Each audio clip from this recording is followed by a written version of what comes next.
Dulu abang ni membesar dalam suasana keluarga macam mana? Keluarga senang ke?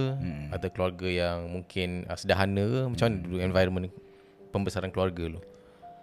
Okey, pembesaran keluarga dulu saya ni bukanlah dalam keluarga yang senang.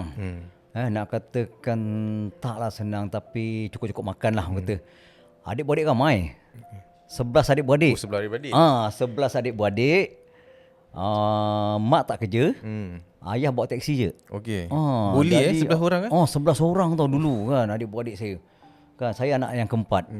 Lelaki 4 orang, perempuan 7 orang. Ramai kan. Semua kecil-kecil lagi. Yeah. Kecil lagi macam mana aku nak bagi anak adik-adik aku makan ni kan. Oh abang fikir juga untuk adik-adik Sebelum saya lepas-lepas tamat sekolah tu saya kerja kat kampung apa semua, carilah kelapa kering kat belakang kat tepi rumah tu, jual kat kedai Cina apa orang kata nak bagi duit tu dekat mak ayah kata kan, yalah arwah ayah masa tu bawa teksi je, nak bagi makan ni 11 orang adik-beradik ni kan. Mungkin tu yang membuatkan disiplin tanggungjawab tu ada kan. Ya dulu rasa memang bersyukur tu tinggi kan. Keluarga yang orang kata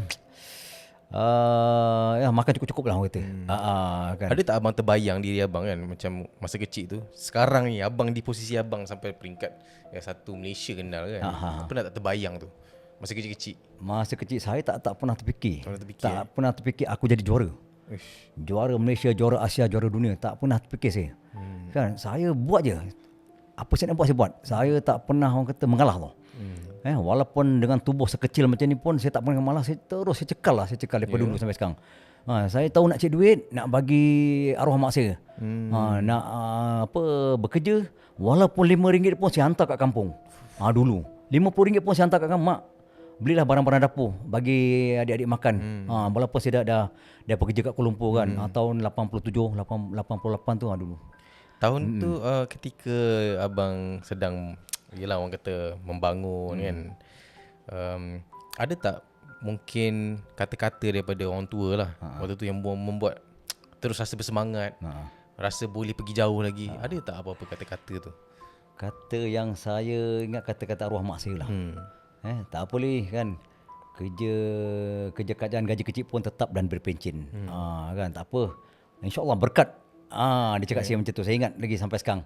Yang penting berkat. Saya ingat walaupun arwah ayah saya pun bersusah payah lepas subuh cari duit apa semua, bawa teksi kan.